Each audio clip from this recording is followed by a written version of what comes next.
From bureaus worldwide, this is FSA. Thank you very much, Ira Spitzer. You know, people around the world are in grave financial circumstances.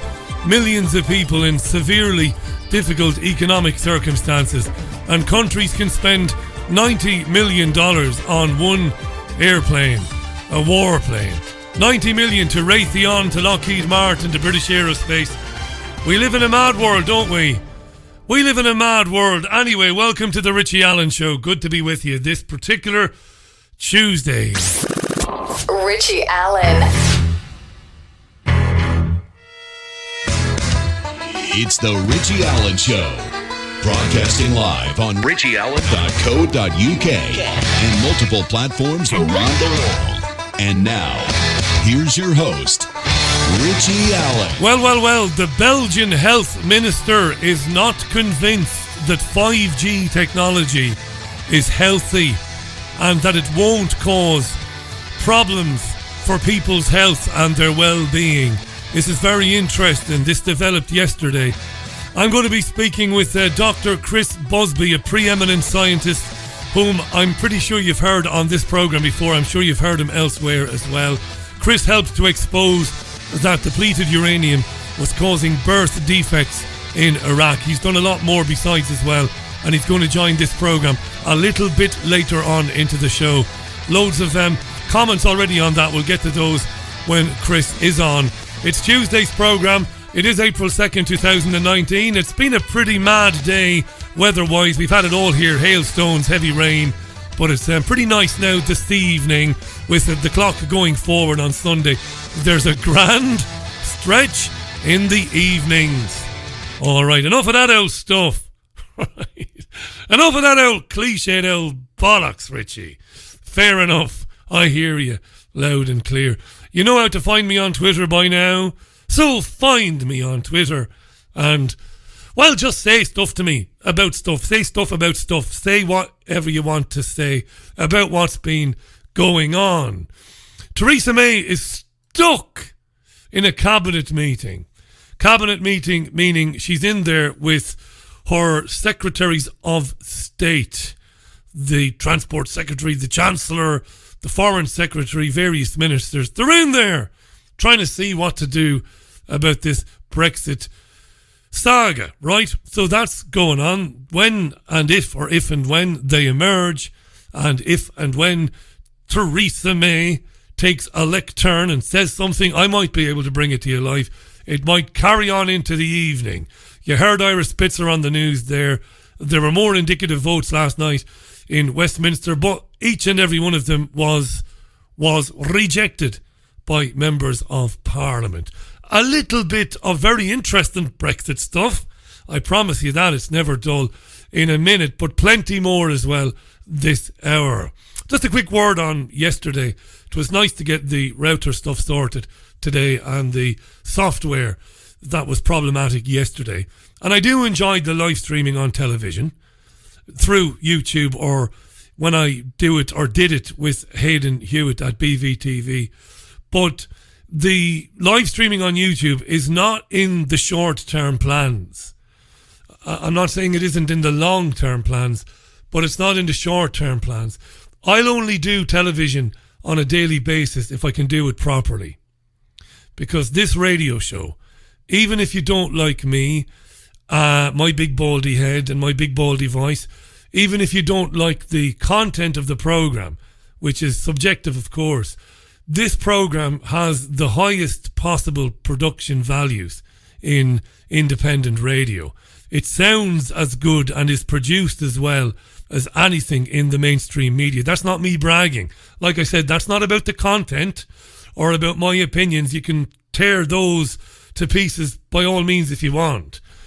But it's very important to me that the production values are spot on, because I'm a radio man. You know, I grew up in radio. I was trained by some of the most successful people in commercial radio in Ireland. So it's hugely important to me. So television, when Hayden Hewitt made the television show with me, it was brilliant, because BeyondVision.tv and that project and Hayden Hewitt's expertise knows no bounds. He's terrific. It's wonderful. But to do that for 2 hours every night with guests in vision, graphics, clips and all the rest of it is a logistical nightmare. Hayden Hewitt could do it, but there's nothing in it for him. He has his own shows, he's got his own projects, and he's got a family to feed as well. I would take this to television live every day, only if the production values could be absolutely first rate. I've talked about this before.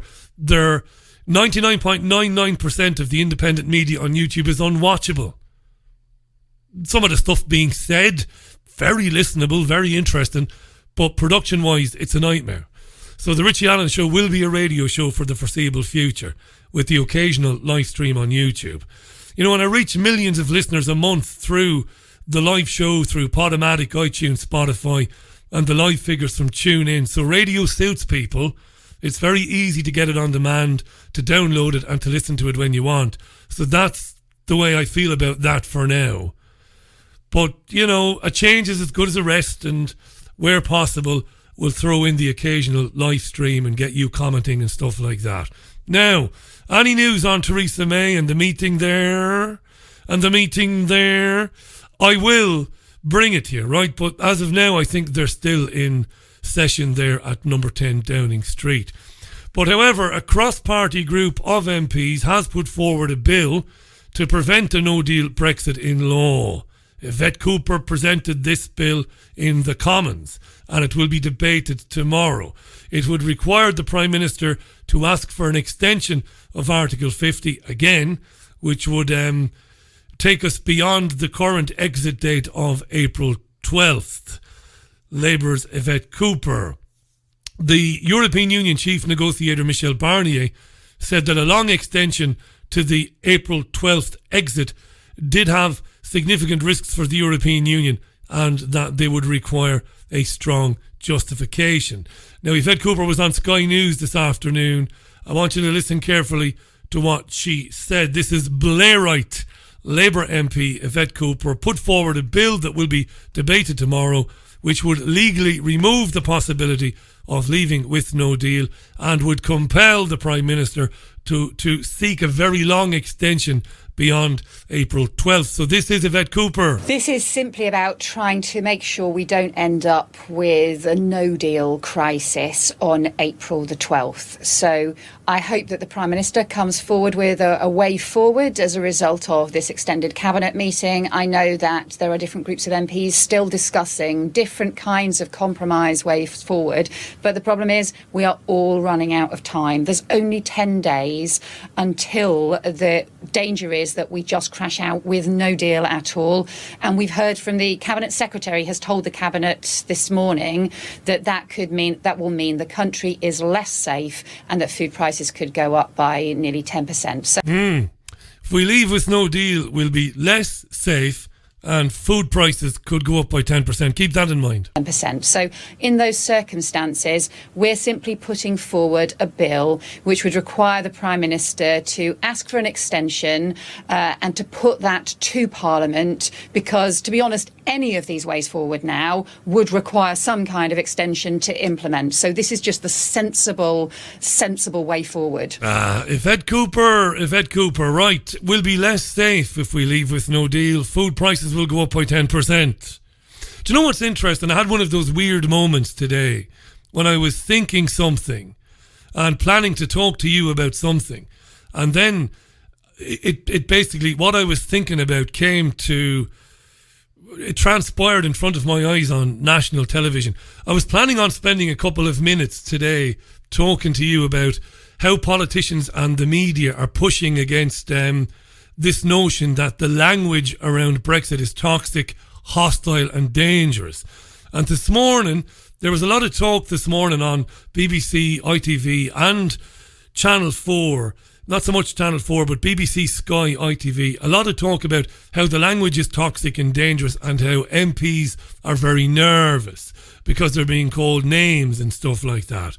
So I was thinking about this morning and I said to myself, right, I'll talk a little bit about that today. They're shocked that they are being called traitors and enemies of the people, and there have been calls that those who use that language should be investigated. How very, very interesting indeed. Why? Well, I'll tell you why. Because I was watching Sky News this afternoon, and Faisal Islam was standing in front of a group of people, and he was throwing back. He was wrapping up his little report, and he was throwing back to Kay Burley, and Kay Burley was standing outside number 10 Downing Street. So as Islam is wrapping up, he heard something coming from the crowd of people standing behind him. And it turned out there was a UKIP supporter who was standing behind Islam, who had some choice words about Theresa May. This is a rather strange and very interesting moment. Rather than hand over to Kay Burley, in fact, he does hand over to her, but then he shouts, "Stay with me, Kay, stay with me." And he rounds on, he turns around and marches to the UKIP supporter and challenges him about the language that he used to describe Theresa May. This is one of those great TV spontaneous moments, and it genuinely was, but also very revealing. Listen to Islam wrapping his report up, going back to Kay, then he hears the UKIP guy. And after a 5-hour meeting, surely she can't just come out and announce another run round the same circle in terms of putting her same deal. But you wouldn't put it past her either. Treason. You make a very good point, Faisal. We'll have to wait and see. Right, hang on. Kay, bear with me, because I just, why did you just shout treason? I mean, how's that help? How's that helpful? She's acting against the interests of the country. No, she's doing what she thinks is in the interests of the country. I mean, you may disagree with that, but why do you shout treason? Why do you shout treason? She's acting against the interests well, of the country. you disagree with her, but why do you call that treason? Because she's a traitor. That's what the word is. Look up in the dictionary what the word means. Well, you think that, but other people might say that you are. You can't just call... Well... So how is being a member of a customs union and allowing freedom of movement leaving the European Union? That's a difference of opinion, but you're shouting names at the Prime Minister who's trying to come up with a solution. Truth hurts. So no, you think it's the truth, but we have politics so people can mediate between differences of opinion, and you're saying your opinion... if people don't agree with your opinion, they're traitors. How does that help? We live in a free country. I'm allowed to say that. Yeah, but how does it help the process of coming to an opinion? You give me the right to say these words. I don't give you the right to do anything. You can do whatever you want to, but you're calling the Prime Minister a traitor. I'm saying... Because she's working against the interests of the country. Have you noticed how comfortable she is when she's with her friends in Brussels? How more comfortable she is when she's in Europe compared to her friends in Brussels? How more comfortable she is when she's in Europe compared to the place over the road? I don't notice that at all. Well, you assert that. You assert that. So. Anyway, I just thought I had to pick you up on the language. There we go. Sorry about that, Kay. He just thought that he had to pick up a member of the public on his language when the guy said treason may. And as he was thrown back to Burley, demands that the camera stays focused on him, and then he proceeds to try and lecture the guy standing behind him and falls a bit flat on his face, really, in his efforts, does Faisal Islam. Okay, some protesters here, it's become quite normal using that type of language, and... What type of language? He said that she's treasonous or treacherous. What's wrong with that? Are you not allowed to say that? Why? Why can't you use that word? I think it's in the Oxford Concise Dictionary. I think it's a word that's been used 100 million times in the history of this country, let alone the United States and any other country where English is the first language. Why can't he opine, this man, who's minding his own business, by the way? Sky News decided to stand in front of a group of people and do a live report. And the guy says, treason may, and virtue signalling Faisal Islam, who's about to leave Sky and go to work as the economics editor for the BBC, ironically, decides that he'll have a bit of a virtue signal and take him on for calling her a traitor. But it is Theresa May that, along with Ollie Robbins, the civil servant, dreamt up the backstop nonsense to try and keep the United Kingdom in a customs union with the European Union. Of course Theresa May is a traitor. Of course she's acting against the best interests of the UK people, the UK populace. Of course she is. Some little bloke, and he was a little bloke wearing a UKIP t-shirt and holding a sign, says treason may. Let's try and make an example out of him, because this is toxic language and it's dangerous and we can't say these things, he said. I just thought it was worth checking out exactly why people feel it's okay to call... Why do you think people think it's okay to say that? They're not getting £500,000 a year to work for Sky News and lie through their teeth every time they do a piece to camera. That's why he felt it was okay to call her a traitor. Because we were supposed to have left the European Union last Friday. And we're still in there. Politicians, traitors, use words like treason. That was his explanation. Shall we be a bit more of that as we go on? I'll pass back to you in Downing Street. Faisal's had his 3 shredded wheat today, hasn't he? Faisal has had his 3 shredded wheat. Other breakfast cereals are available, by the way. The European Union is terrified of leaving without a deal. It's obvious because they go on about it so much. Absolutely terrified. And very briefly, the reason they're terrified of leaving with no deal is because nothing would happen. No economic catastrophe or any of that old crap. None of it. But the mainstream media presenters have all been put on red alert from today, as this goes right to the wire now, right?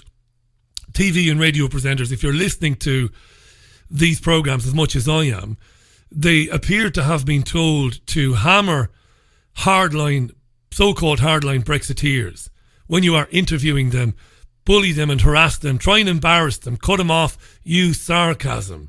Listen to Adam Bolton this morning, the editor-at-large for Sky News. Lawrence Robertson was on the programme. He's a Conservative MP and he's also a member of the European Research Group. So he wants a proper separation. He wants a real Brexit, right? Leave, no deal, and default to WTO trading arrangements. Okay? Lawrence Robertson. So Bunter Bolton, his nickname is Bunter. It's appropriate too. If you Google Adam Bolton, if you've never seen him before, you'll see why he's called Bunter.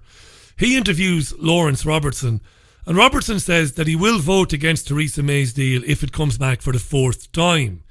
Lawrence Robertson says, let's leave, full stop, and after we've left, let's enter into a trade agreement negotiation with the European Union and with other countries. Adam Bolton was obviously told to go after him strongly. The European Union and its lackeys in the media is on message today. No deal is catastrophic, and today is the day to really go after Brexiteers. Join the dots, which explains maybe Faisal Islam's outburst against the UKIP supporter member of the public. Listen to Adam Bolton and Lawrence Robertson. Hell of a lot of work, isn't it? You just heard Michel Barnier there saying hundreds of international agreements. Let me just put that in context again.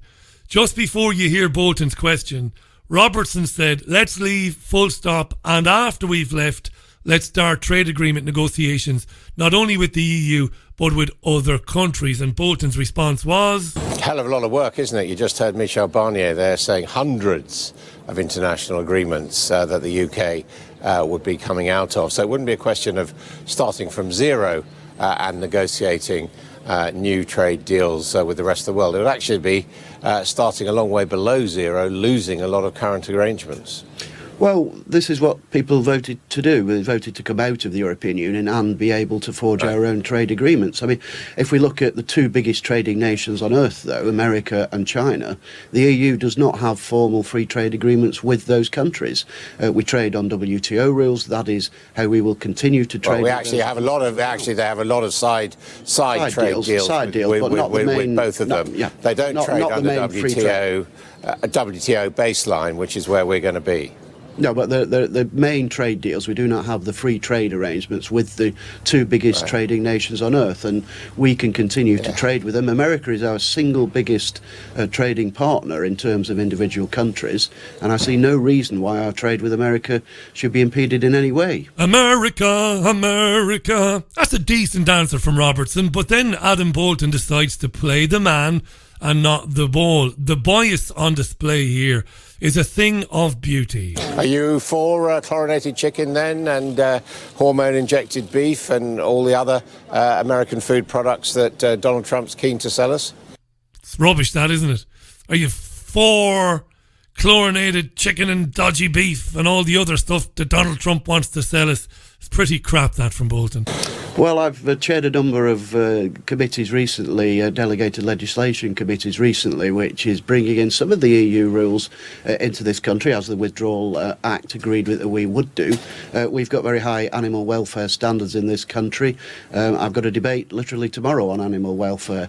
So we have our own views on these issues. We've got a parliament of 650 people. We're perfectly capable of making our own laws on these issues, and that's what people voted to do in 2016. They said, let's take back control. There were no provisos on the ballot paper. They didn't say, let's come out providing this is in place, or let's come out providing that's in place. They said, let's come out, and that's what people are expecting us to do. Yeah, a decent answer by Robertson again. We've got some of the highest food safety standards in the country here as anywhere else in the world.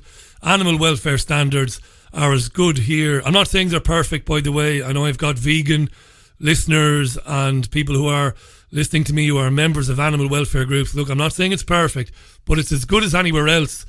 And why shouldn't you be able to regulate yourselves anyway? Why shouldn't Parliament be able to find consensus on things like food safety and animal welfare? But then Bolton tried a different tack. He's interviewing Lawrence Robertson, ERG member, hardline Brexiteer. By that, I mean, that's a very mainstream media term. By hardline, he wants to leave properly. Leave today. Forget about all this nonsense. Leave today and then do the deals. Bolton tried a different tack. The economy and new figures are suggesting that we're all going to starve to death if we leave with no deal. Of course, I'm exaggerating, but that's how stupid it's getting. So Bolton brings in the economy. It's the economy, stupid. That's why we should have some sort of deal. What about the economic consequences, though? We've got analysis suggesting from a lot of economists that the UK economy is already losing more than 350 million a week, in direct contrast to the money Boris Johnson said would be there to invest in the economy. We've got Goldman Sachs, one of the world's most successful banks, saying that Brexit is going to cost the British economy £600 million a week. Go on, Stan. Is it worth it to be that much poorer? Well, I don't think we are going to be poorer at all. I don't. You know better than Goldman Sachs. Well, no, what I'm saying. You know better than Goldman Sachs, said Bolton. Is Bolton talking about the same Goldman Sachs that robbed its own customers by betting against the mortgage-related security products it was selling to them? Imagine. Financial crisis 2008. Goldman Sachs robbing their own customers by selling mortgage-related security products to their own customers and advising them to buy them, knowing they were worthless, and at the same time Goldman Sachs was making bets against those products. Is that who Adam Bolton means? Imagine. I'm going to keep repeating this until it gets through certain people's heads. Goldman Sachs robbed its own customers by recommending they buy, well, very exotic financial products, mortgage-related security stuff. Buy this stuff, it'll make you a fortune, when they knew 'twas worthless junk. And what did they do then? They made bets that same worthless junk they were selling to their punters, they made bets that it would fail. Bastards. Goldman Sachs made hundreds and hundreds of millions of dollars from the collapse of the US mortgage market. Hundreds of millions of dollars on the backs of poor working families whose houses were stolen from them. That's who Adam Bolton wants us to believe when they say that we will lose £600 million a week if we leave with no deal. Adam Bolton, Bunter Bolton, Murdoch's boy at Sky News Central. Eh? Pull your tongue out of old Murdoch's arse there, Adam. Unbelievable. I mean, as a journalist, it is absolutely on your shoulders to find out how Goldman Sachs reached that number. So, if we just walk away now with no deal, you're saying 600 million quid a week we're going to lose. Yeah, how? How exactly? Goldman Sachs. I've not even gotten into Goldman Sachs and its crimes in Malaysia, by the way. How many times do you believe a liar? I should ask some of my listeners. Some of my listeners keep going back to the well, the same truth or industrial complex heroes that they can't divest themselves from, who keep lying to them about hoaxes, and they keep going back to them. How many times can somebody lie to your face before you say, I'm not going to listen to you anymore? Goldman Sachs. Goldman Sachs says we're screwed. And then he asks Lawrence Robertson, do you know more than them? He probably does. What did Lawrence Robertson say? This is mad stuff. I don't like the delays, and I understand the frustration for businesses, and I don't want to see a further delay. And I agree with my colleague Nigel Evans, who was on your programme just a few minutes ago, saying that it really would be suicidal to go back to the European Union for a very long delay. That would add more uncertainty. But, you know, the unemployment and employment figures that we're seeing recently, they've been as good as they've been for 40 years, almost as good as they were before we joined the European Union, actually. So all these doom stories... Well, we had record unemployment in the early 70s, did we? We had record unemployment in the early during the three-day week and all that. We had record employment. I mean, it's nonsense. Let me pick that up. If you analyse the unemployment figures since we joined the European Union, or EEC as it was in those days, they've been consistently and stubbornly higher than they ever were before we joined the European Union, going back right back to 1940.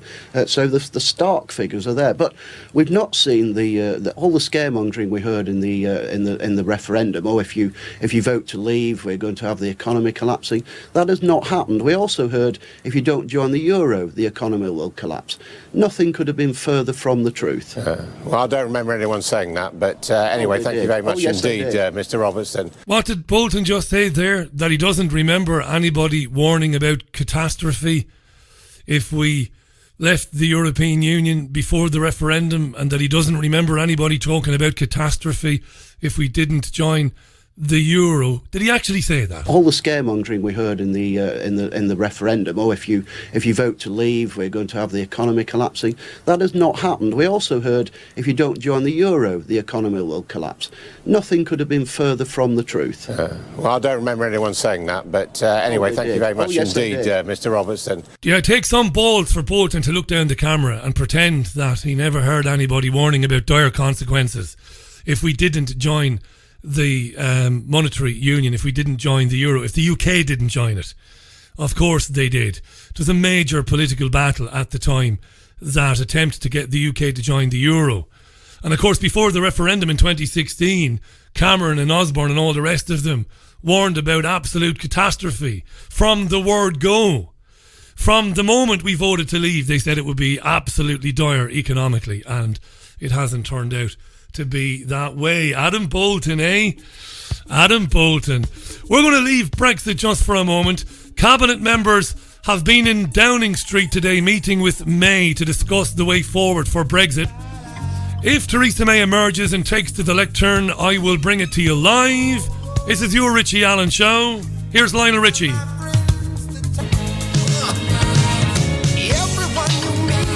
Lionel Richie, all night long on the Richie Allen Show. He was in Manchester about 2 summers ago. It was amazing. Might have been 3 summers ago now. Time flies. And all of that. It was an amazing gig, so it was. It's your Richie Allen Show. Chris Busby will be with me at shortly after the top of the hour. A couple of minutes past the top of the hour. It is Tuesday, April 2nd. It is the year of our Lord 2019, and there's lots to talk about. What a spectacle it is, the mainstream media with cameras pointed on the front door of Downing Street and presenters babbling on while praying that something happens. If it does happen, I'll bring it to you live. But we're not going to talk about Brexit for the next half an hour. Hooray, hooray, hooray. Cheers, cheers. Lovely, lovely. They won't leave children alone, will they? They won't leave children alone, young children. I don't know if you heard this morning. I'll tell you what, I won't read the story from the newspapers. I'll play you a little bit of audio. Audio is better than me reading from the papers. This is Sarah Jane Mee, Sky News presenter, earlier this morning. A story about very young children. Now we're asking, when should children start getting advice on careers? I would have said 14, 15, maybe, when they want advice on careers, when they're actually thinking about what am I going to do. That's what I would have said. Our talking point today, get in touch at Sky News #Sunrise. According to an education and youth think tank, LKM, careers advice should start at nursery school age. They say nurseries should have jobs corners where costumes, props are there to create stories about different professions that are available to boys and girls. Nurseries should have jobs corners with costumes. Career advice for 2-year-olds, this is about. So this is a report, right, that has been published by a think tank called LKMCO. LKMCO, right?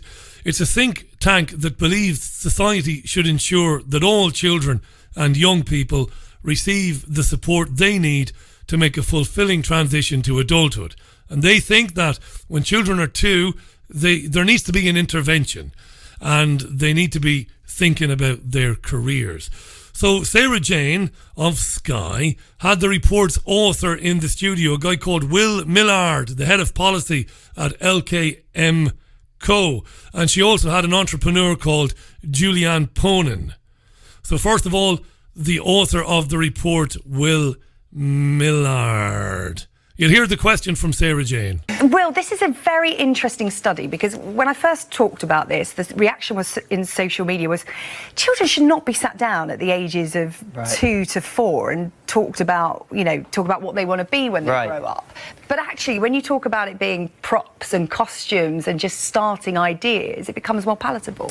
Yeah, it's something I felt, a bit uncomfortable with myself. You know, if you told me before we started this research that this would be something that we'd be advocating for after the publication of our report, I think I would have felt a bit squeamish about that, because you're right, it doesn't sit particularly comfortably. I felt a bit squeamish about it, a bit squeamish, but they gave me a bag full of money to write the report, and all of a sudden I didn't feel so queasy about giving careers advice to 2-year-old children. What's going on here, Will? What's going on? This is not about sort of sitting children down in a room and giving them sort of careers advice formally. This is helping them explore ideas, explore themselves and... Explore ideas and explore themselves. And potential options and just open... I give them potential options at 2. Do you know what options a fucking 2-year-old wants? Which of those toys will I play with? Is it my turn on the rocking horse? Not, would you like to work in structural engineering when you leave university? Would you like to be a politician? No, I'd like to continue chewing on this bit of Lego, please. Fuck off and leave me alone.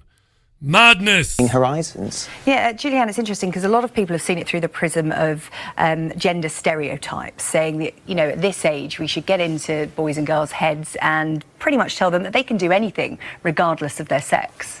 Do you hear what she said? Get into their heads at this age and tell them at this age at 2. This is the presenter. Get into their heads and tell them that the only future for you, you little bastard, with your snotty nose, is a future where you slave away at a job that you hate in order to be able to keep a roof over your head and food in the mouths of your children. That's your future. Borrowing from banks. That's your future. So we need to get into their heads even earlier to reconfirm, not to reconfirm, but to start the process of indoctrination. You have to work in the system. We'll tell you what sort of a job you can have from when you're 2. I think that's so important. Oh, well, you hear this clown here. This is the entrepreneur, right? Listen to this woman here. It's so important having it at such a young age. I think you shouldn't be putting children into boxes and say, okay, you can only do this or you can only do that. Having it at such a young age where they're allowed to experience new things, play, and it's just so, I don't know, it's the experience they need. Yeah, she hasn't a clue. So it's all about destroying gender stereotypes when children are 2. Now we're getting to it. The woman you just heard was Julianne Ponin. She's an entrepreneur and she's all for this, but she's a little bit confused. This might make you giggle. For me personally, I was always told, oh, you can't do this or you'll never do that. I'm an entrepreneur. That was never on the cards when I was in primary school or secondary school. Was it always a profession? You can be a nurse or a teacher. Yeah. Constantly. If you like history, be a historian. If you like maths, be a maths teacher. That's too boxed in. You need to broaden their opportunities. Yeah, it was never about entrepreneurs when I was in school. wasn't it? Was it all about teachers, was it? And nurses and stuff? Yeah, that's what it was. What do you do now, love? I'm an entrepreneur. Ah, so it doesn't fucking matter a damn then whether you think about being a nurse or a doctor or a teacher when you're a child and you conform to gender stereotypes because you became an entrepreneur anyway. So in reality, whatever kids are doing when they're 2, 3, 4, 5, 6 or 7 doesn't necessarily mean that they're going to be doing it or want to do it when they get older, negating the need to tell them about careers when they are 2. Leave children alone. Just leave them alone. Leave them. I remember being a child. I've got a fantastic memory of going to St. Saviour's National School in Ballybeg, Waterford City. And there was none of this bollocks. None of it. None of it. We learned how to read and we learned how to write. That was all. And we learned Gaeilge. That's the Irish language. And when we weren't doing that, there was plenty of time when we were rolling around in shit in the adjoining field next to the school. If we weren't rolling around in shit in the adjoining field, we were destroying the fucking classroom with paints and plasticine. And it was fantastic. I didn't enjoy high school because I was bored by it, not because I had any issues being there. I was just a regular kid, wasn't popular, wasn't unpopular, but I enjoyed, I didn't mind going to high school, but it bored me. But I loved my primary school experience. It was fantastic. Sports, rolling around in the shit, cowboys and Indians, kissing chase, all of that crap, paint up to your eyeballs, and in between that, Richie will just make sure you can do your ABCs and we'll make sure you've got basic mathematics and all the rest of it. How different it is now since I entered primary school in 1979. In the Nave Slánahor, in Ballybeog, Nave Slánahor, St. Saviour's in Ballybeog, Ballybeg National School, Scoil Náisiúnta. Wonderful place with wonderful teachers who left us roll around in the shit. And I'm in touch with many of the boys and girls because I went to a co-ed primary school. Many of them, I'm still in touch with them today, amazingly. And if I told you that they have all become successful, emotionally happy and emotionally stable people. Why? Because nobody was saying to them when they were 2, listen, you might not be a boy or a girl, you might be one of these 972 fucking genders. And let's sit you down and start talking about your career advice. We were just left alone. On the assault on the senses of our children, Dr. Phil McGraw, head shrinker to the stars, the man with the answer to all of our problems, Dr. Phil. Love Dr. Phil. He was on Good Morning Britain today on ITV with Piers Morgan, boo, and Susanna Reid, even more boo. And he was asked about how angry people are today, like this presenter sometimes, and how polarised we are, how inward-looking. Dr. Phil had some interesting observations. Dr. Phil? Everybody has gotten so sensitive and everybody is so concerned about being PC, and common sense just isn't common enough anymore. I mean, everything is so polarized and people are so married to their positions. Nobody ever sits down anymore and says, hey, let's talk about what we can agree about before we talk about what we disagree about. Everybody's got to try to find some common ground. Look, we're all in this together. We all want the same things, but we don't seem to be able to come with any common plan for getting there. Well, everybody wants to argue about something and get their feelings hurt the minute somebody says something they don't like. The trouble is, Dr. Phil, that I would take issue with you politically on your assertion that everybody wants the same things, because I think what's happened with Trump and what's happened with Brexit are parallel in the sense that the people who want him or Brexit really, really enthusiastic about it, but the people who don't are sort of, absolutely gutted about it. There doesn't seem to be any compromise. As someone who heals wounds and brings people back together, how can you do that on a national level when people's, whole identity is at stake? Okay, well, you say you disagree with me about whether people really want the same thing or not. Susanna, it really depends on what level you enter the evaluation at. If you enter as to whether or not they want the same things theoretically or politically, okay, probably you're right. But now you're talking about topics, and I'm talking about core values and issues.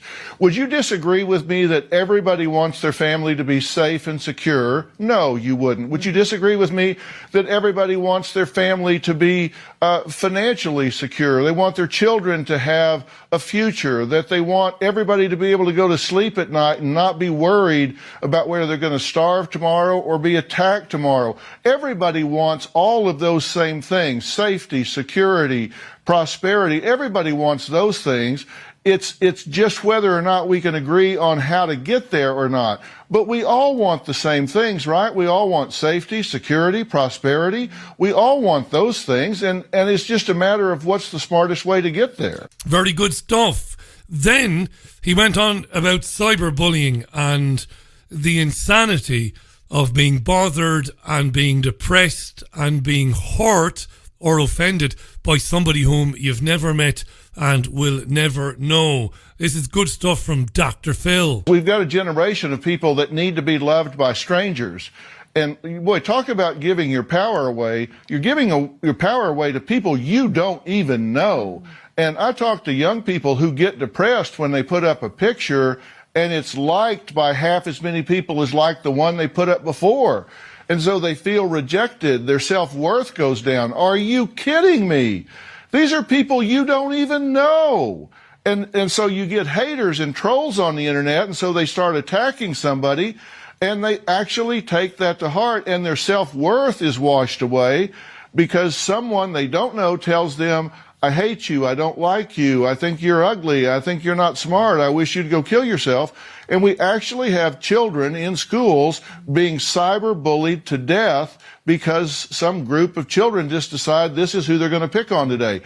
Cyberbullying is a really big problem, and social media platforms have really become a substitute for real-world, eyeball-to-eyeball, flesh-to-flesh, shaking hands, looking somebody in the eye, and forming real relationships. And I think that's a real tragedy. Isn't that a brilliant way of putting it? What social media has replaced: flesh-pressing, eyeball-to-eyeball, real-world, skin-to-skin, breathing the same air relationships. It really stuns me on a daily basis when I read about somebody being hurt or offended by something said by somebody they've never met and who they have nothing to do with, no relationship with at all, under, by any stretch of the imagination. How could you be brought down by somebody like that? We're seeing this a lot in the news this week because of racism in football, in soccer, as my American listeners would say. In football, we're hearing this, footballers saying that they were very hurt. I saw two footballers on a BBC news programme yesterday morning, and one of the players was involved in an incident where the team left the pitch because one idiot in a crowd of people at the side of the pitch used a racial slur against him. And the young black footballer, powerful lad, fit, tough, and also very articulate, the lad was. Footballers get a bad rap. They get a bad rap. People think that sports people, athletes in general, are not too loquacious, but they are. They are. And this young black lad was articulate. And he was talking about it. And I couldn't believe that he was saying he was hurt by what some buffoon was saying on the sideline. You don't know the guy. What's wrong with you? I remember, I think I've told you this story before, at TPV in London. Some of the people who'd never worked in the media before were saying, Richie, are you sure that stuff that was said on the internet about you and your looks and your big baldy head and your accent, how does it not bother you?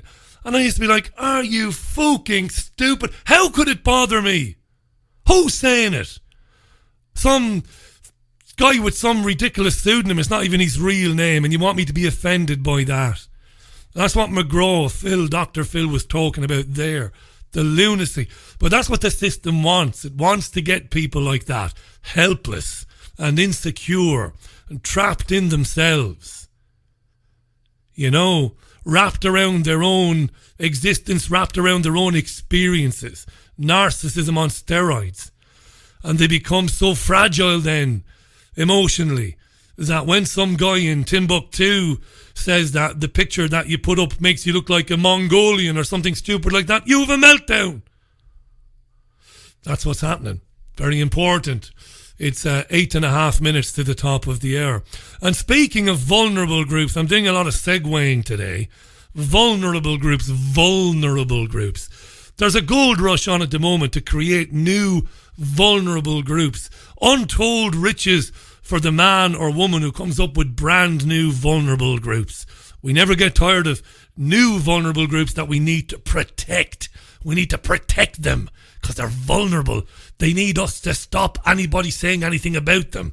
What's the latest vulnerable group? Well, it's only fat actors and fat actresses, thanks to James Corden, a rotund actor who's currently in America presenting a talk show. James says that chubby actors are shut out of romantic roles. I can actually think of a few films where there were, I suppose, larger people involved in the films. I can think of a few, to be honest with you, off the top of my head, but anyway. So he said there's an exclusion of chubby people in films and television, and it's not good. And he said, this is why I wrote myself into Gavin and Stacey. Now, this is all very funny on the one hand, but on the other hand, it has been proposed that filmmakers have a quota system whereby anybody who's creating a production has to have a certain amount of fat roles, and so on. Here's theatre director Anthony Biggs on this subject. I think the point he's making is that a lot of actors that are larger just don't get those kind of parts, and I think that's probably true. It's unfair, but it's true. Do you see it happening? Yeah, all the time. I mean, if I'm casting, I'm a theatre director really, but if I'm casting a play, if I put in an actor that is not a traditional shape, there's always a question. There's always a question mark around it, maybe from my audience or perhaps from the other people casting or perhaps a producer, but whether that's the right step to take. It's not just true about people who are large, it's also true about ethnic diversity, gender parity, all these things. I mean, diversity in casting is a hot topic at the moment. It's a hot topic at the moment. So what about the notion of quotas then? What does the theatre director think about quotas for fat people and very, very short people and all the rest of it? What does he think? Yes, I think it can be a useful tool. I think particularly when it comes to the writing, so who has actually written shows. I think the more women writers of colour, probably larger writers writing stories where central characters are not the traditional shape, I think then you'll see characters in those dramas also being portrayed by that by those kinds of people. It is a mad world we are seeing kind of evolve around us. More women, more black people, more people of colour, not just put into acting roles, but given screenwriting gigs. So if we get more women, more black people, and more people of colour, and more fat people writing, and what he said was, what we should do is we should basically discriminate. We should positively discriminate in terms of when we are appointing people to write and rewrite stuff. We should say, right, well, I'm going to get a very heavy person. I'm going to get a vertically challenged person. You won't be able to say dwarf in a few years' time. It's a mad world. Shall we read a few tweets, shall we? Patricia says, Richie, when my son came home from school one day, he told me that a girl in his class didn't like what he wore. I asked him, do you like it? His answer was yes. So does that mean you care more about what someone else thinks than what you think? Don't put anyone above yourself, says Patricia. That's right. Do you like your clothes? I do. Game over then. It's all that matters. All that matters, you know. Loads of tweets on this and plenty of other things. Number of you have tweeted about homeschooling. Yeah, it has been announced in the last 24 hours that the government is consulting on plans to launch a register of children in England who are being educated at home. And the reasons given by the government for this are very simple. They want to protect children from potential harm. Now, needless to say, homeschoolers are up in arms about this. They see this as a very negative encroachment on what it is that they are teaching their children. They see this as very draconian. I did try to get some comment on it today, and I couldn't get comment on it for the first hour of the programme, but I'm going to stick with it because I think it's a very serious issue, this, and it's going to grow and grow. There is no mandatory registration system, you see, for families who homeschool at the moment, but some local authorities do have voluntary registration schemes. So if you did homeschool, you could just voluntarily let them know. And like I said, a lot of parents who do homeschool are very unimpressed with this, and this will run and run and run and run. Hi to Patrick, hi to Rich, hi to Lugs. Lugs says, how you doing, Lugs? Lugs Brannigan. He says, Richie, the UK will leave following a second referendum, he says. Lugs, I would like you to be right, but I'm not sure you will be. But your opinion, my friend, is just as valid as mine. Of course, I don't need to tell you that. Hi to Moinga, hi to John Stott. To follow what people are tweeting to me is a very easy thing to do. Just go to twitter.com where it says search Twitter, enter Richie Allen Show, all one word, press enter again, and you'll see what people are tweeting me. Hi to Celia Moore. Richie, children should be playing in the garden, going to the beach, having days out, and getting a sense of the wonders of the world. Yes, Celia, that's the point I was making. Taken out all the time from primary school. We were always out on field trips, doing stuff, you know, taking on days to the beach, days to the woods. We went to the mountains, the hills, all the time. Wonderful it was. Wonderful. John says, Richie, my youngest son wants to be an X-Wing fighter pilot when he grows up. I hope it's not a 0 hours contract, says John. But that's lovely, isn't it? He wants to be an X-Wing fighter pilot because he's a Star Wars fan. Leave him alone. In the future, he might go into the police. He might be a fireman. He might not be. He might run his own company. He might work in a bank. But what we do know is that the notion that gender stereotypes in some way inhibit children is nonsense. It doesn't at all inhibit children or girls or boys at all. Neil Gardner thinks, Richie, the BBC seems to think the two top stories are Yvette Cooper's wonderful idea to keep us in the EU and far-right neo-Nazi doubling as a paedophile. I saw that story, Neil, but I didn't read it. IE says, Neil, we need BBC experts and more surveillance to protect us against evil Nazis and kiddie fiddlers. Ricky tweets, children should be having fun, discovering themselves, not preparing for the workplace. Disgusting chicanery indeed. Like I said, a lot of tweets coming in the first hour. That's good. You were engaged with the news roundup. That's very good. Spirit Samba tweets, Bunter Bolton is a pathetic excuse of a journalist. He used to be a journalist a long time ago. Mate, there's no doubt about that. On the Goldman Sachs bit, Jason tweets, Goldman Sachs only survived because the US government agreed to a $10 billion survival package for AIG, who Goldman Sachs had passed a bunch of crap onto. That's absolutely right, Jason. Well said. Andy Newman tweets, Sky News is toxic. How you doing, Andy? Gail tweets, what about our own meat, chicken, etc.? Can't we eat those? I'm a veggie, by the way, says Gail. It's crazy making problems where there are none. Exactly, like the backstop. No need for it. Paul Alawi tweets, Richie, tosspots like Faisal Islam are surrounded by Remainers in every aspect of their lives. I genuinely believe that he thought he was doing the right thing when he had a pop at the UKIP supporter. I'm sure he wouldn't have dreamed of it had the boot even been on the other foot. Cheers, for that poll. And there was an interesting comment by Faisal. That's the Faisal who listens to this programme, but I've lost it now. Sorry for that, Faisal. I'll try and get it in a minute. So many of them have come in, you see. Lots of comments. It's at Richie Allen Show. Lovely stuff. I'm going to be speaking with the scientist Chris Busby in about 2 minutes' time. While I get him on, we've got music for you from The Jam. And Paul Weller back in the day. A town called Malice on the Richie Allen Show.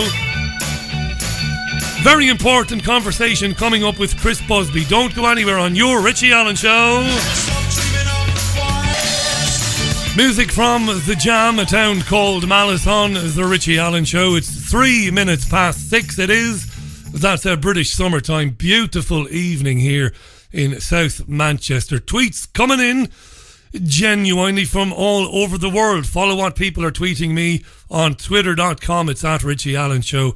And many of you are very excited and very interested in hearing what my next guest has to say. Just before we welcome him back to the programme and say hello to him, I want to remind you that it was reported in the Brussels Times yesterday, and it wasn't an April Fool's Day joke. Some people thought it was, but it wasn't, because it's been reported elsewhere in the Belgian media today.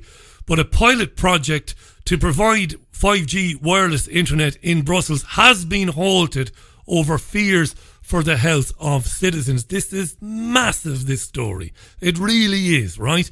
And this is coming from Céline Fremault. I've probably pronounced the surname wrong, but she's the Environment Minister in Belgium. And she said, I cannot welcome such technology if the radiation standards, which must protect the citizens, are not respected, 5G or not. She says, we cannot leave anything to doubt. The people of Brussels are not guinea pigs whose health I can sell at a profit. Let's welcome back to the show our guest this hour. I first came across him through an old friend of mine, Robert Fisk, of course, who's written for The Independent and other publications for many years, when my guest helped to expose the fact that depleted uranium had been deployed in Iraq and was causing birth defects there. He's a scientist who has worked for the UK government, and I believe him to be a preeminent researcher in the field of ionising radiation. It's a pleasure to welcome back to the programme Dr. Chris Busby. Chris, thanks so much for giving us your time. How are you? I'm fine, thank you. I'm fine, thank you, Richie. You're a gent for coming on, Chris, because I know you're busy and I know you get a lot of requests to do this type of thing. What do you make of the Belgian Environment Minister? I think it's an extremely important development, of course, because people, I mean, a lot of scientists and ordinary people have been extremely concerned about the possible health effects of this 5G technology.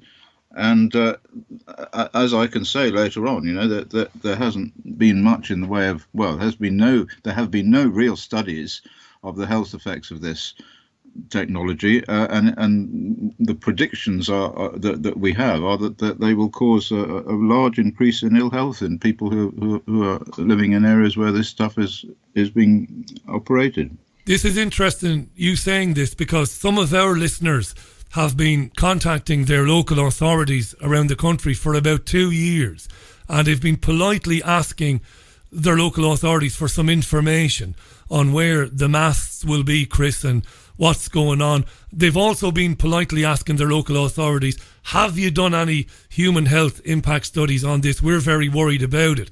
And for the most part, they've either not gotten a response, or they've gotten a very curt response, or a kind of a mealy-mouthed response with very little information at all. What is it, Chris? What do you understand? I don't mean what do you understand, because I know you know all about this, but if you were to explain what this technology is for the layman like myself, how would you explain it? What is this stuff?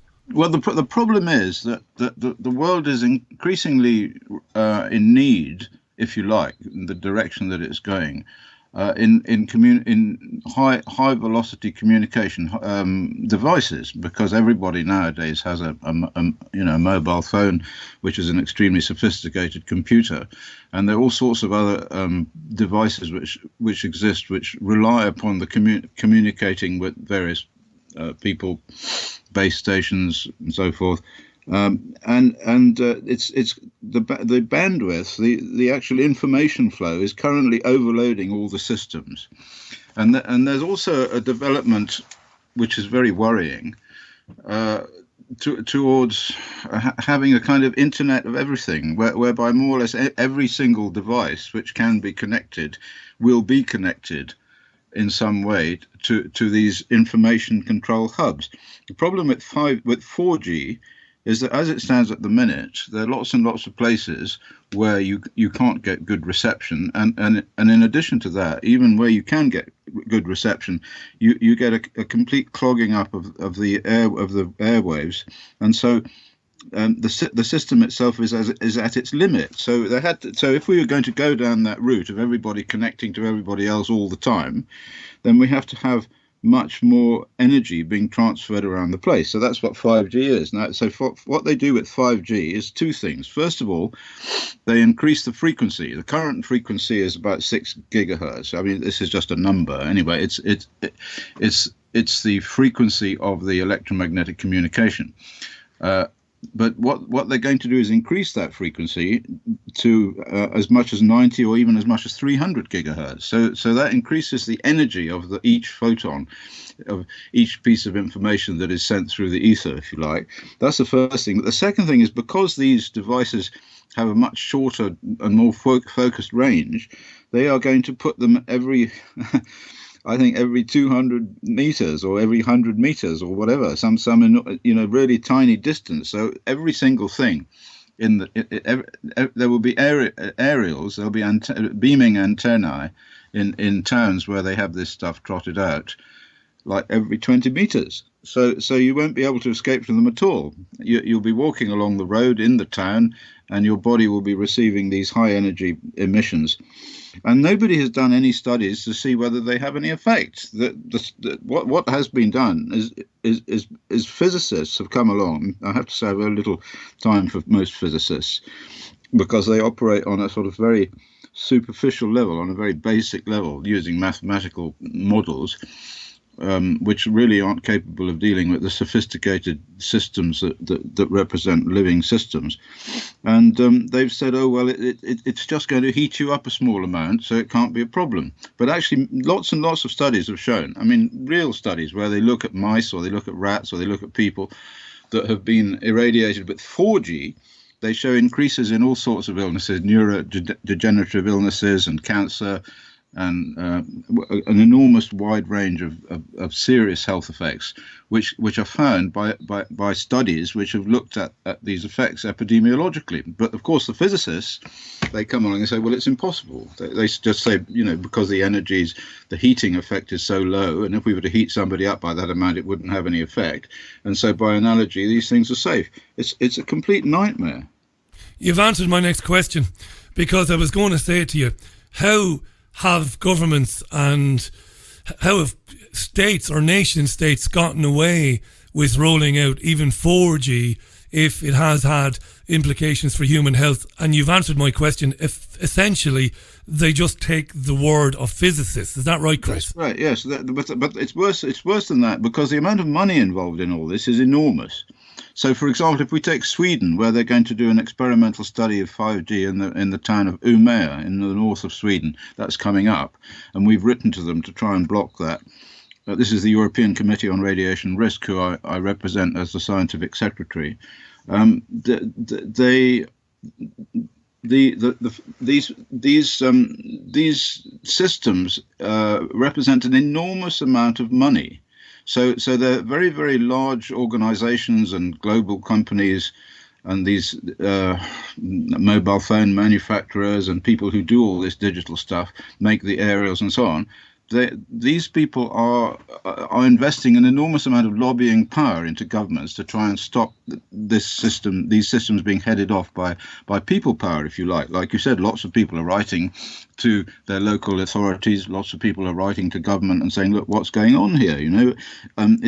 We are going to be irradiated with radiation, which can be shown in experiments to cause harmful health effects. And nobody's doing anything to stop it happening. And of course, nobody will do anything to stop it happening, in the same way as they didn't stop the ionising radiation contamination happening on exactly the same basis, that they said, oh well, it can't possibly harm you because the dose is too low. This is exactly the same thing with the non-ionising radiation, because it's money. Essentially, it's money against health. That's what it is. That's the world we live in now. It's money against health. Generally, that's it. Chris, there's loads of tweets on this, so I'll try not to be repetitive. We'll get through one or two of these questions, because there's hundreds of them coming in on Twitter now. I want to talk about the millimeter wave 5G that is worrying a lot of people about, how it might be able to affect our brains or penetrate or breach the blood-brain barrier, which is a worry that people are having. But before that, listeners have asked me to put to you, delighted that you're on today, they are. Dr. Chris Busby is our guest today. I love the stuff that Chris has done over the years, and I'm not kissing his backside, but the work he did in Iraq, in Fallujah, and if you've read those articles by Robert Fisk about Chris and the work he did there to expose what happened to those people when they were exposed to depleted uranium, it's great stuff. He's a proper scientist.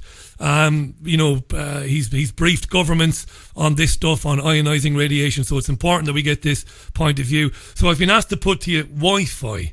Now, listeners have been getting on to me for about 3-4 years saying, Richie, I'm convinced because of the proximity to Wi-Fi, it's in your house, it's in your smart meter, your utility smart meter, it's in your neighbour's house. I'm certain that I'm sleeping less. I'm certain that I'm more irritable. I know my children are not sleeping as well, and yet I'm told that I'm crackers when I bring it up. When I mention to my doctor, I'm convinced that it's Wi-Fi, my doctor laughs at me. Listeners are asking you for advice, Chris. Is Wi-Fi everywhere? It is everywhere, and is that having an impact on our ability to sleep? Yes, it certainly is. I mean, I myself lived in Sweden for a short time, and we had to move from one apartment to another one. I did a video about this. And the apartment that we moved to, because they moved us out because they were redecorating the other one, had a Wi-Fi antenna on the opposite roof, and it had an enormous effect on me. I can tell you, I couldn't sleep there. I had to go down and sleep in the car. And we had a device for measuring the energy, and the energy was really quite significant. One of the things we did in this experiment was we stood a person up against the window looking at the Wi-Fi mast, and we put the detector on the left-hand side of her head, so that it was on the side of the Wi-Fi mast, and it showed something like 1 watt or something. Let's say it said 1, and then we put it on the other side of her head, so the head was in the way now, and it went down to 0.3. So that meant that all of that energy was being absorbed by her head. So, I mean, it's hardly surprising that there's a problem. But in fact, there have been lots and lots of studies that have been done that show these effects. And so there's no argument. So if somebody, and some people are more sensitive than others, but if somebody thinks that the Wi-Fi is causing some effect and disturbing their sleep or making them irritable or a whole range of these sorts of things, memory loss, then that is what's happening. There have been big epidemiological studies that show that. And we actually did a study. We started a study long ago. This was we've blocked quite a few of these Wi-Fi antennae because they proposed putting one up. The first one was in Aberystwyth when I used to live there. And we wrote to the operators, Vodafone, and we said, look, we're going to do a study of before and after. We're going to look at people before, close to the antenna, within 200 meters, and we're going to look at the same people after and just ask them questions about sleeplessness and memory loss and those sorts of neurological things, brain things. And they didn't go ahead. Of course not. This was Vodafone. Yeah, they didn't like you. They didn't like you, Chris. Of course not. The last thing in the world they need. Well, the thing is, they knew that we were going to find something, and then we could publish it. You see, so they didn't want that, so they didn't go ahead with the aerial. I read some years ago, and I interviewed a gentleman some years ago when I was doing commercial radio in Spain, in Sweden. Didn't Nokia, many moons ago, didn't their own literature say that mobile phones were dangerous, that they would have an impact on our brains, but also on men, on fertility? And that's another question, Chris. Sorry to bombard you with the questions now, but they're flying in on Twitter here. The BBC reported last year about fertility rates dropping all over the world. This is true. It's not conspiracy theory. Chris, blokes are going around with these things in their jeans pockets, phones. Is that a huge problem for sperm counts and fertility rates? Well, we don't know. We don't know. The answer to that one. I mean, there have been two very big studies with rats that have been done in the last 2 years. One is the Italian Ramazzini study, and the other is a National Institute of Health study done in America. And they did look at sperm counts in the rats. These were rats who were irradiated at the sorts of levels that people are irradiated within the law with 4G mobile phone technology.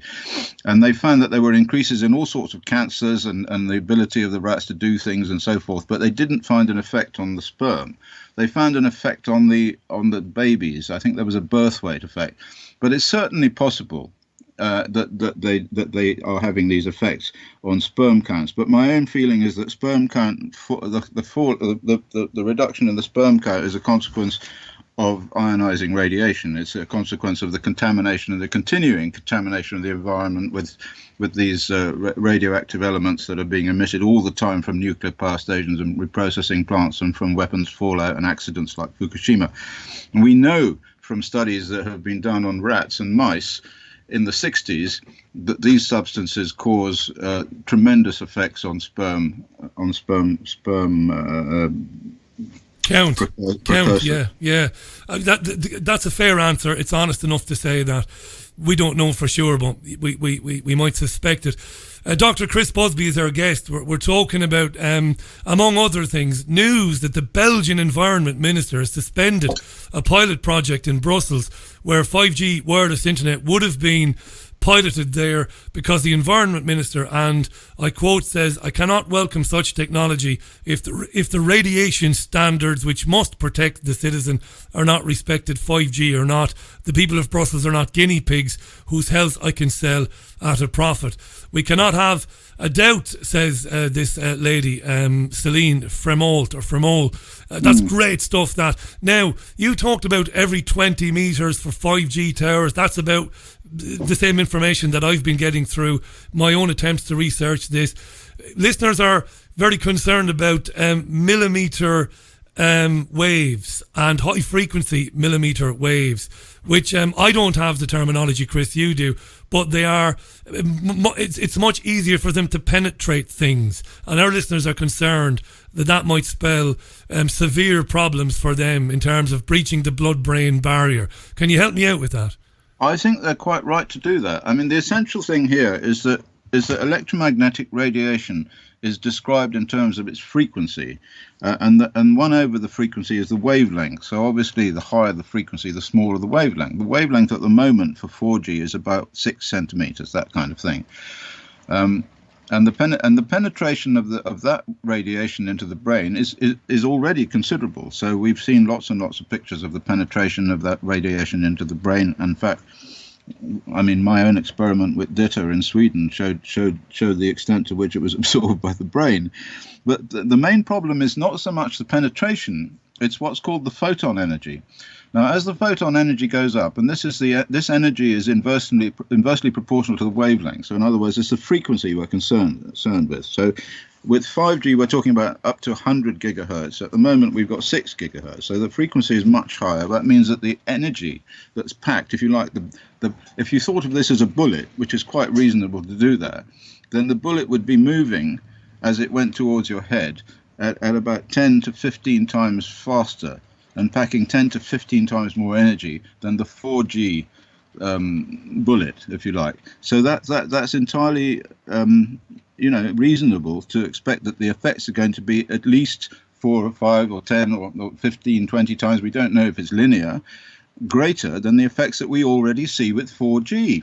And these studies that have been done on the rats with 4G show that there are serious effects, fatal effects, cancer effects, degenerative neurological effects at the level that they are now. They're already allowed to irradiate people under the law. And that brings me back to your lady in Brussels, Céline, who's the environmental minister, and she's saying we cannot allow people to be irradiated at levels which are illegal. But the problem is that the legal levels are defined by these very physicists who are in the pay of the companies that are trotting this stuff out, and they use this bogus method of analyzing how dangerous it is without any reference to biological experiments or to the biological effects that these things have. I mean, all they do is they model people as a bag of water, and they work out how much energy goes into the bag of water. Well, of course, people aren't bags of water. They have extremely sophisticated, complicated control systems involving DNA and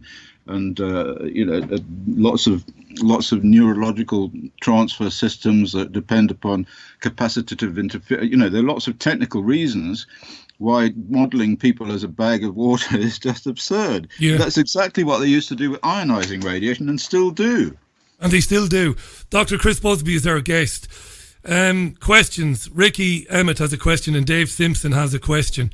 Ricky asks, can the technology 3D map your home? Now that's interesting because you talked about the coming Internet of Things where everything in your house will be smart and will be connected.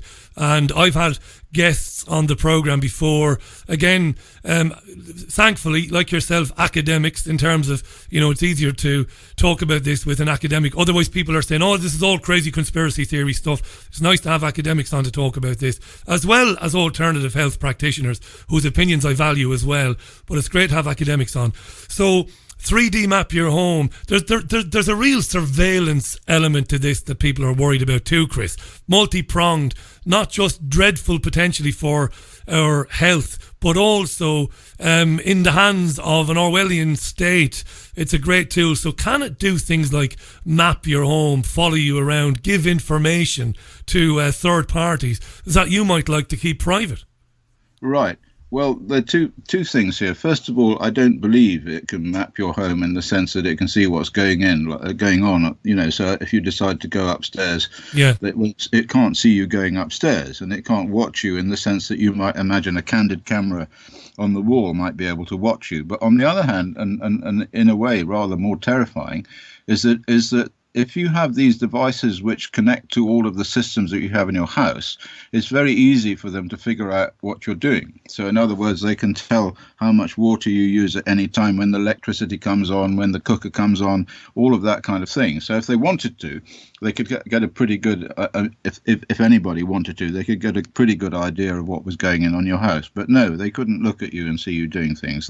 They would just give you a sort of, you'd be like Mr. Average, or you would be not Mr. Average. I mean, for example, if you were going to grow a load of dope in the attic, they would get you immediately, see, because they could tell when you switched on the lights in order for the plants to grow or not grow or whatever. So that kind of thing they can do.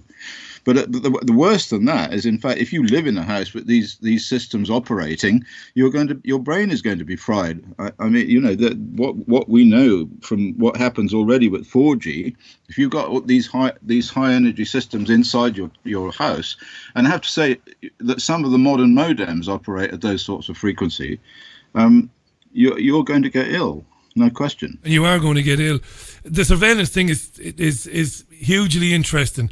I understand what you're saying. I totally accept what you've said there, that it doesn't necessarily have to see you walking around the house, but it can learn things about you, and people worry about a future where a government decides to, that Richie Allen, he's a big fat bastard, he's eating too much of the wrong foods. So maybe, but Chris, we laugh at that, don't we? But maybe we're not too far away from that Orwellian future. Right. Richie, I'm sorry, but you can't get an appointment to see a doctor because it's your own fault. We've been watching you. Yeah. Madness. Now, in terms of nations using it, we again, it comes up sometimes on the programme, technology used to affect the moods of people, to affect the thinking of people. Could it be weaponized like that, Chris, to be used in warfare? I know it might sound far-fetched, but these are genuine questions coming in. What about warfare and 5G? Well, I think that in principle it could be. It would depend upon the ability of the emitters. It would depend upon the extent to which they could weaponize the emitters. So they'd have to do that to begin with, because the antennae that they have would be built in order to deal with a certain amount of energy. And so, but in order to weaponize them, they'd have to be built in such a way that they could deal with a great deal more energy. So in other words, instead of beaming out the normal amount of watts per square meter, they would have to beam out like 20 times that. And I think it would be quite hard to do that. Not impossible, but quite hard to do that. So I would think that's unlikely myself. I mean, in fact, if the state wanted to do that kind of thing, it could do it from helicopters or it could do it from space. It could do it from. Do you think that technology exists, Chris? Yes. But we've never been told about it. I think there are lots of people who've discussed it. I mean, the first time it was used, as far as I know, it was reported to me by the women at Greenham Common. They were using that sort of stuff on them. They called it zapping them. I think those electromagnetic weapons are certainly in existence. We've got some incredible questions coming in. Can you stay with me for 10 more minutes? Is that okay? Can you do that, Chris? I know you've got stuff going on. Well, thanks for that. Stay with us till about 20 minutes to the top of the hour. Dr. Chris Busby is our guest. If this is the first time you've heard of Chris, it probably isn't. But if it is, Chris did amazing work over the years exposing what this government was complicit in Iraq, in bombing people in villages using weapons with depleted uranium. And the after effects of that are still being felt there today in Fallujah and probably elsewhere as well. Courageous stuff. And I'm not just saying that. Now, I've said it 1,000 times when I've not been speaking to Chris or Robert Fisk or others. It was an incredibly courageous thing, Chris, you did to expose that. And I don't think you were thanked enough for it. In fact, I think you suffered for telling the truth about that. Loads of questions coming in. Here's a bizarre question out of left field, and because we didn't agree to talk about this, you don't have to answer it. But in Alaska, the US government has got this thing called HAARP, where they fire radio frequencies into the ionosphere for experiments. I know you know all about HAARP. Some of our listeners are asking, is it possible, do you think, Chris, to affect the jet stream by doing that? And maybe, just maybe, one or two of the more bizarre weather events we've had in the last couple of years might have been accelerated by something like HAARP. I don't know, it's high. I can't remember what it stands for. HAARP. I think it's high altitude azimuthal something or another. Well done. That's the right research project. Yeah. Good man. I knew you'd know. Radiation, that's right. High altitude azimuthal radiation program or something like that. Yeah. So could it possibly be, and this is all funny kind of speculation. This is conspiracy theory stuff now. No harm in the occasional conspiracy theory. Could it be affecting the weather, at the moment? Oh, certainly. But you would have to. The question I always ask myself in these situations is why bother? I mean, the heating of the planet that's come about for whatever reason, and people argue about that, but there's no question about the fact that the weather patterns have changed a lot, and the oceans are warming up and so forth. So what we've seen in the last few years, I mean, this is another thing I've been quite interested in, because I was the Green Party spokesman on technology. That's right. That's right. Yeah. And so I've been following all these developments with weather.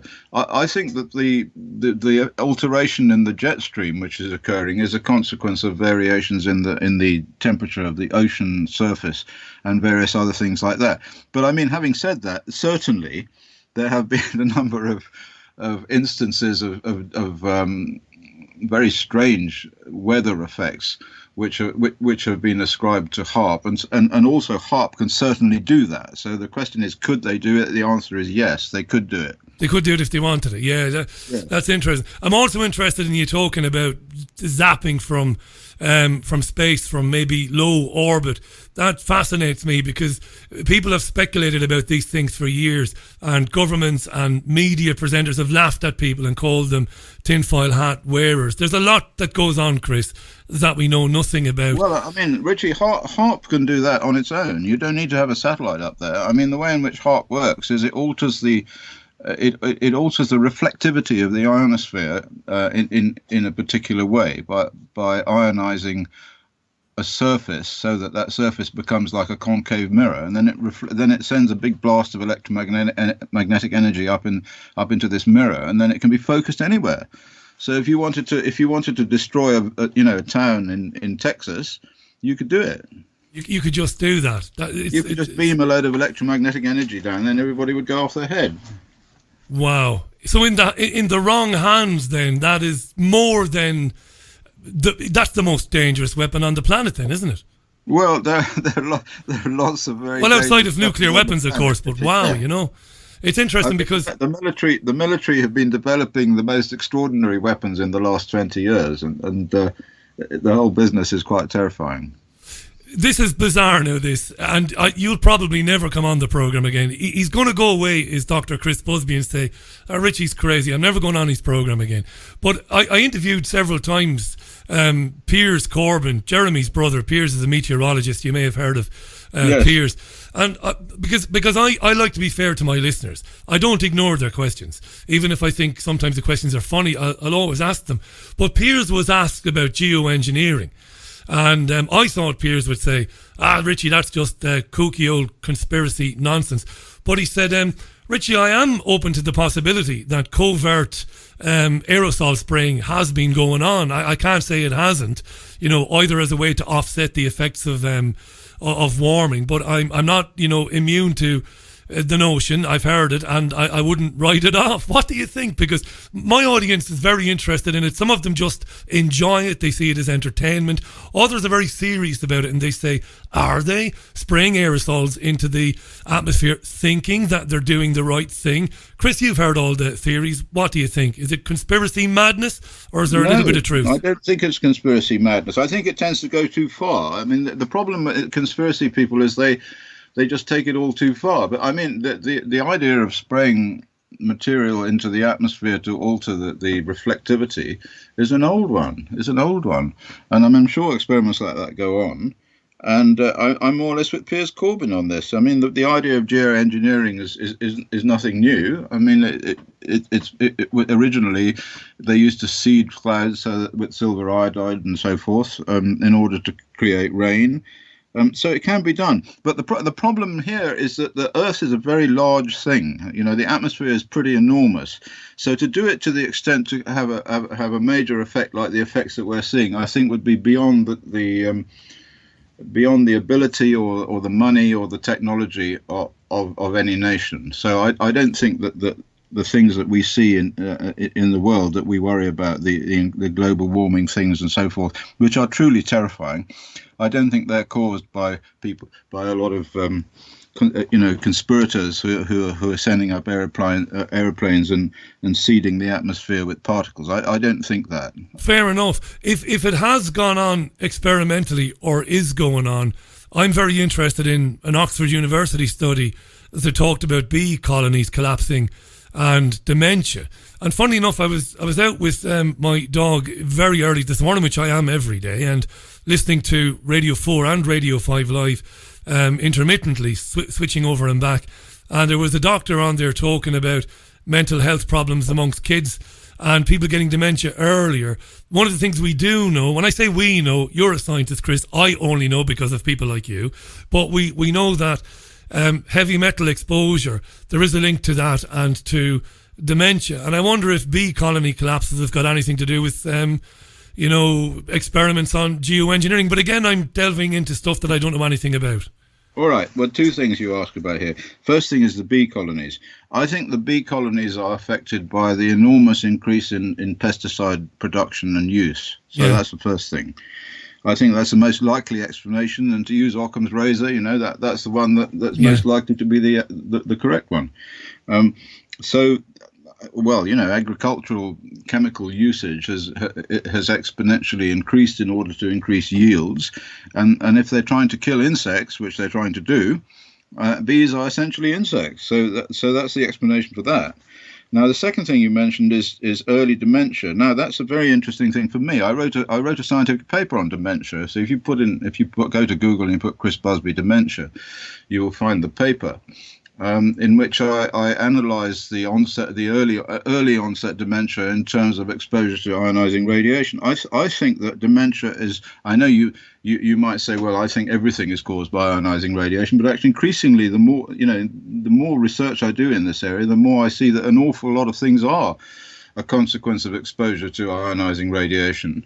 And I was impelled into this study by the fact that I was an expert witness in a court case in America of a man who used to weld up he was involved in welding up nuclear power stations that had cracks in them, and he got early onset dementia at the age of 52. So I looked into it quite closely, and I ended up writing this paper about it. So I do think that the enormous increase in ionising radiation from all the sources that we know of, fallout in Fukushima and Chernobyl and weapons testing and Sellafield and you name it, has just increased the amount of this material in the environment, and that's probably the cause of the early onset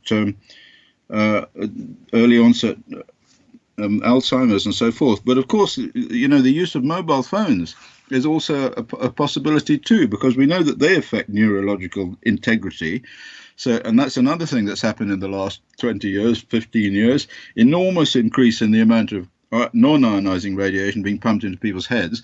So that's also a possible contender for the neurodegenerative prize. The problem is that we're just totally destroying all life on Earth for money. That's the problem, essentially. And the people who are controlling this are rich people and physicists who work for them. I've always, just in the last couple of minutes we've had, I've always seen you as a whistleblower, Chris. And we've got a real problem in this country with how whistleblowers are treated and the fact they're not protected by the law, and campaigns are ongoing to change that. Do you worry that because the way you were treated and others in other fields, that this, I believe everything you've just told me, but the likelihood of younger men and women in academia coming out against this is less likely because of the way people like you have been treated in the past? What do you think? I think that's absolutely true. I mean, I recently have been trying to get some money together so that I can start a kind of alternative university or an institute or something like that, where I can, because I'm getting old, Rich, I mean, and a lot of the people who worked with me in this area are dead. So Rosalie Bertel and Alice Stewart and last year Alexei Yablokov, or the year before last, people I worked with on the European Committee on Radiation Risk. And incidentally, we've recently opened a European Committee on non-ionizing radiation risk, so we're on the job there as well. But these people are all dead. They're old people, and I'm getting on as well. So I wanted to get some young scientists along and get some money to pay them so that I could teach them what I've learned, or they could themselves investigate this stuff. They're certainly not going to get paid by any university, or they're not going to be able to get into a university to study this sort of stuff, because the universities are extremely nervous about anything that's going to reduce the amount of money that comes into them for research. So the only research that gets done is research that's funded by these very organizations that are killing us all. Do us a favour, Chris, then, as we part company today, if that progresses, that idea, which I think is an excellent idea, feel free to come back on the programme. There are other independent media programmes in this country that might not be, you mightn't hear of them, but they have enormous listenerships. It's just that they are hidden by Google and the big search engines. But I mean, this programme has an enormous listenership, provably. But there are others in this country and in America with fantastic listenerships. Just look at their YouTube numbers, their podcast numbers, and they should be listening to people like you, Chris. So if that progresses, I'd be delighted to hear from your colleagues and people that, they've got an open door, yourself included, to come back on this programme to talk about these issues, because, heaven knows, the BBC, Channel 4, Sky, I know it seems like we're always criticising them, but they're not talking about this stuff, and it's vital. I'm glad you're still around, Chris. You're not an old man, far from it.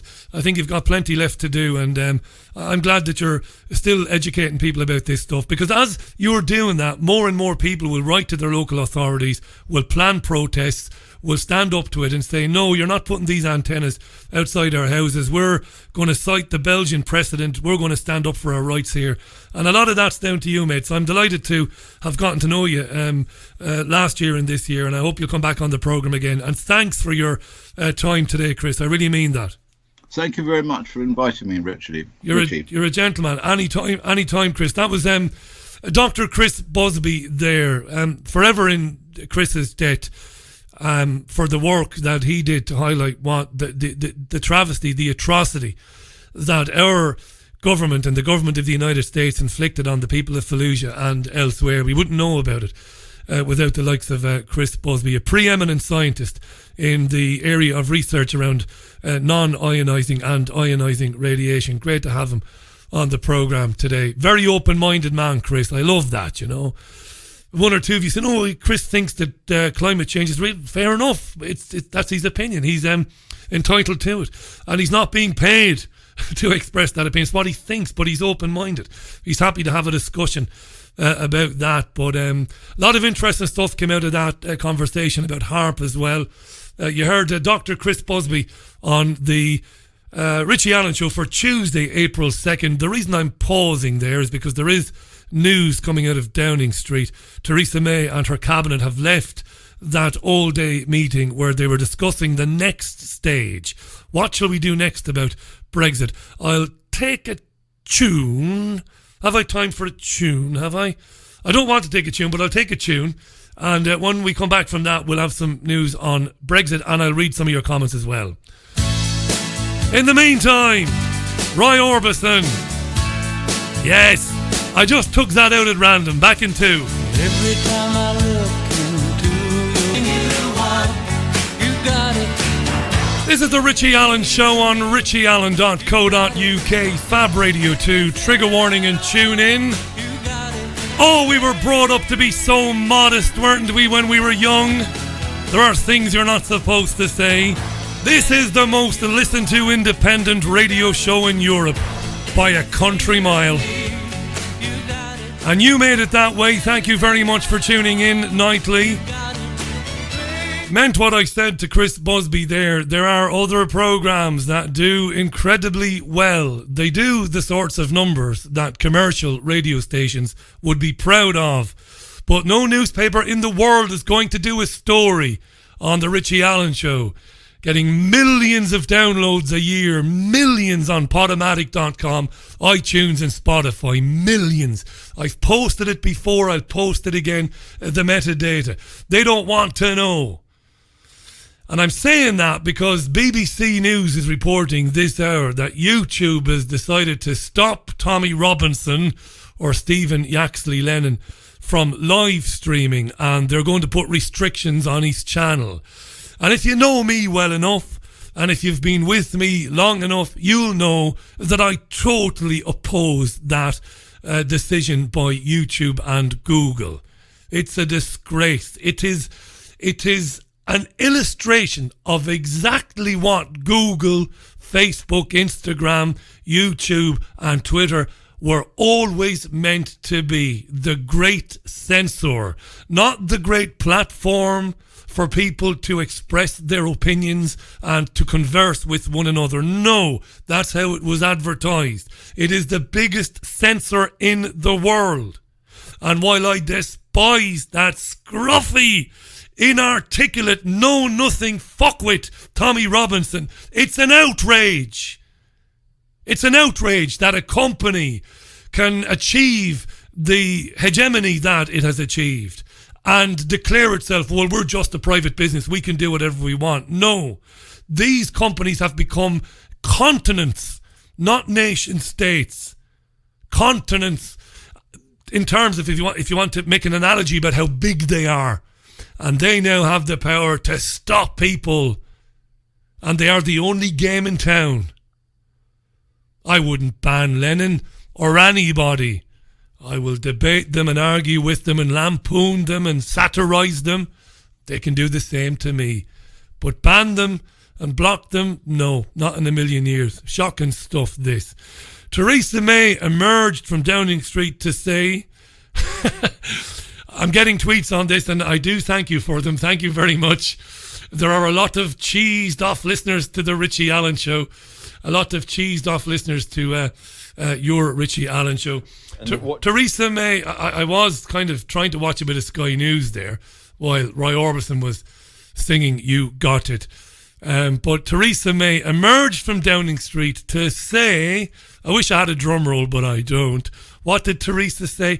She says she's going to the European Union to ask for an extension, another extension to the Brexit deadline, meaning that we won't be leaving next week on the 12th of April. unexpected hits you between the eyes. Surprise, surprise. That's the surprise you see. Surprise, surprise. We're going nowhere. We're going nowhere. We were never going anywhere, is the upshot of it, isn't it? Hi to Liz. Hi to William Henderson. Good grief, says Gail. She wants another extension, all part of the plan. The longest divorce in history. There's never been a more acrimonious divorce. All of Liz Taylor's divorces all rolled up and added up into one weren't as bitter as this. You know, you do get sick to death of your own voice. I know you don't believe that. Don't believe you, Richie. You love yourself. You love listening to yourself. I don't. I get very worried about repeating myself, like anybody in this business should do. They must be sick of this now, Richie, is what I say to myself.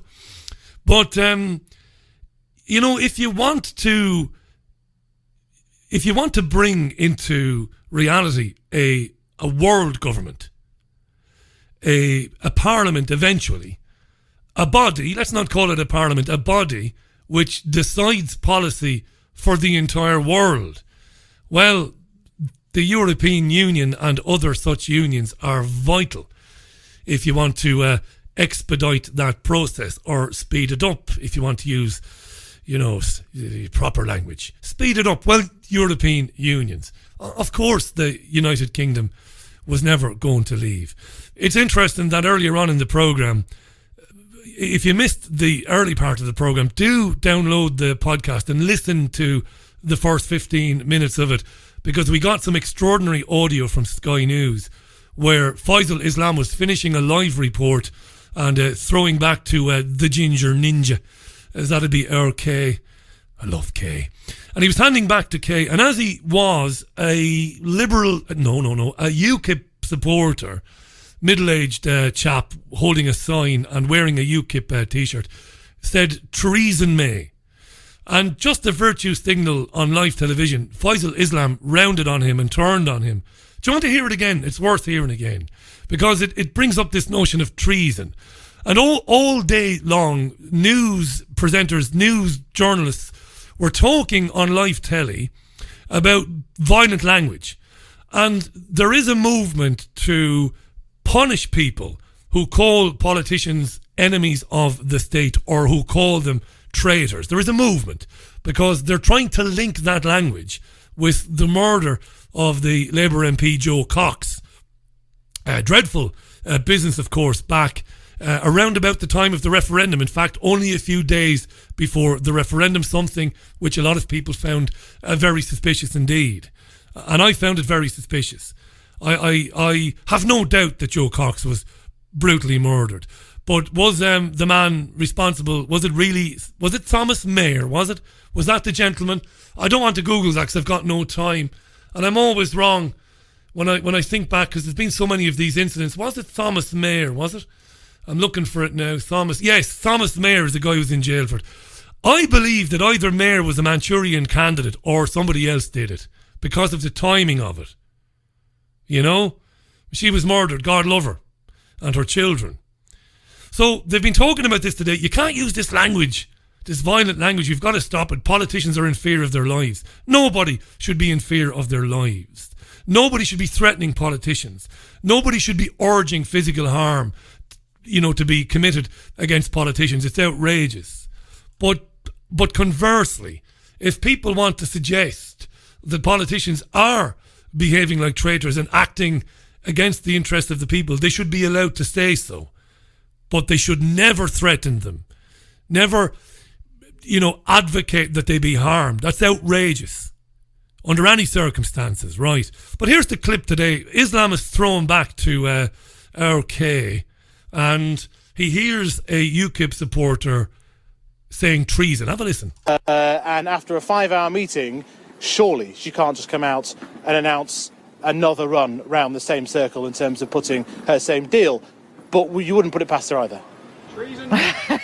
You can make a very good point, Faisal. We'll have to wait and see. Hang on. Kate, bear with me, because why did you just shout treason? I mean, how's that helpful? How's that helpful? She's acting against the interests of the country. No, she's doing what she thinks is in the interests of the country. I mean, you may disagree with that, but why do you shout treason? I'm not. Why do you shout treason? She's acting against the interests Well, you of the country. disagree with her, but why do you call that treason? That's because not. she's a traitor. That's what the word is. Look up in the dictionary what the word means. Well, you think that, but other people might say that you can't just call. Well. So how is being a member of a customs union and allowing freedom of movement leaving the European That's different. That's a difference of opinion. But you're shouting names at the Prime Minister who's trying to come up with a solution. But no, you think it's the truth. But we have politics, so people can mediate between differences of opinion. And you're saying your opinion. If people don't agree with your opinion, they're traitors. How does that help? We live in a free country. I'm allowed to say that. Yeah, but how does it help the process of coming to an opinion? You give me the right to say these words. I don't give you the right to do anything. You can do whatever you want to, but you're calling the Prime Minister a traitor. I'm saying... Because she's working against the interests of the country. Have you noticed how comfortable she is when she's with her friends in Brussels? How more comfortable she is when she's in Europe compared to her friends in Brussels? How more comfortable she is when she's in Europe compared to the place over the road? I don't notice that at all. Well, you assert that. You assert that. So. Anyway, I just thought I had to pick you up on the language. There we go. Sorry about that, Kay. Some protesters here, it's become quite normal using that type of language, and I just thought it was worth checking out exactly why people feel it's okay to call politicians traitors and use words like treason. That was his explanation. I'm sure there'll be a bit more of that as we go on. I'll pass back to you in Downing Street. Faisal's had his 3 shredded wheat today, hasn't he? Yeah, Kay was very amused by that. But treason is a fair word. Remember, it was Ollie Robbins, and he's a civil servant, by the way, unelected, and he's a Europhile, and he was involved in various think tanks, and he was involved in various university groups, pro-European university groups, when he was at university. And when May barely hung on to power after the election in 2017, she inexplicably appointed Ollie Robbins to be the head of the Brexit department, this unelected guy. And between them and Michel Barnier, they dreamed up the notion of the Irish backstop. And so she, of course, is a traitor, Theresa May. But saying that somebody is a traitor is not... You can't equate that. There's no equivalency to violence or to recommending violence. I wouldn't see a hair harmed on her head or anybody else. Leave that for the knuckle draggers in the far right. We're better than that. We're better than them. Theresa May's got the blood of hundreds of thousands of Yemenis on her hands and Libyans. She was in the Cameron government. Never become like them, urging violence or recommending that they get a kicking or that they get beaten up. That's what they are. That's an energy for them. But you can say traitor, you can say enemy of the people, because that's what they are. Of course they are. And that's what we've seen. Never more obvious than what we've seen since the referendum result. It's never been more apparent to people. We've always known it. Well, when I say always, I've known it for about 15, 16 years. But for a lot of people, it's very new to them. They didn't expect this. You've got to keep that in mind. When the referendum result happened, a lot of people, because they don't know the things that you know, they thought, wow, it's brilliant now, we're out of the European Union. So this has come as a great shock to them. A great shock to them, Ah, well, Jake Morphonios will be on the Richie Allen Show tomorrow. I did say Jake would be on today, but because of the messing around last night and the YouTube live stream, everything has gone back by a couple of days instead of one day. Don't ask me why, but a couple of days. So Jake will be with me tomorrow. I know you're looking forward to hearing from him. I am. I'm really looking forward to Jake Morphonios. Until then, my friend, massive thanks to Dr. Chris Busby. Do share that programme when you see it on Spotify, iTunes, Podomatic, wherever.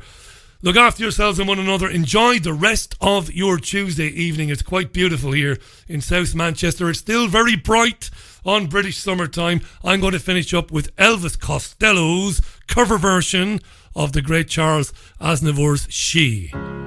Because it's just beautiful, right?